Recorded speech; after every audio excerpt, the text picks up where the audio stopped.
I'm pretty sure you, like everyone else out there, has heard of the tiny houses. But what about 3D printed homes? Do you think it's a real thing? I didn't.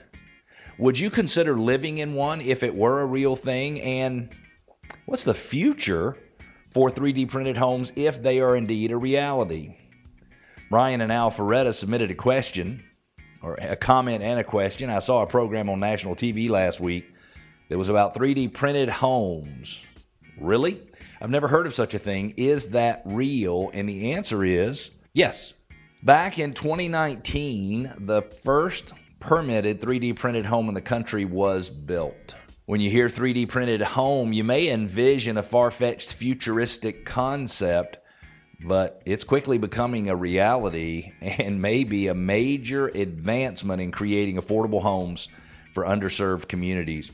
I didn't understand as I started researching for this segment of the show, in some cases, how much cheaper 3D printed homes can be built than traditionally built homes.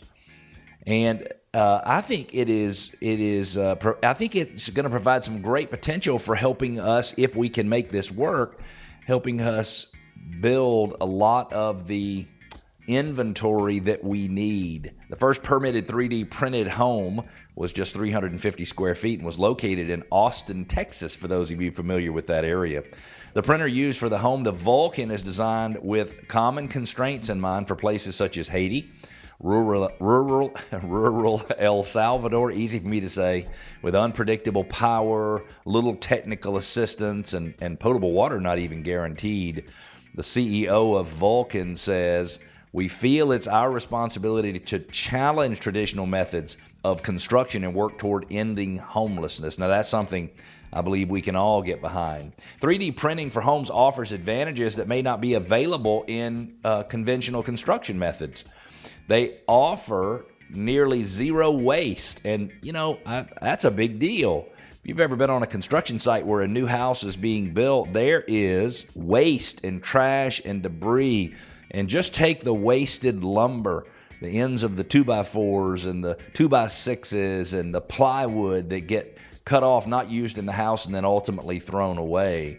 So I think that's really cool. You'll also, according to Vulcan, have speed, a much broader design palette, next level resiliency, meaning they should be able to withstand storms and bad weather, and the possibility of a quantum leap in affordability.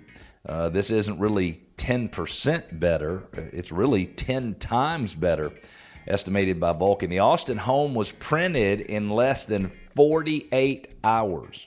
The Austin home cost around $10,000 to create, the printed portion only, but the hope is to create similar homes for as low as $4,000. My question for you, and it's something that I'm pondering myself, is would I live in a 3D printed home? I think maybe I would.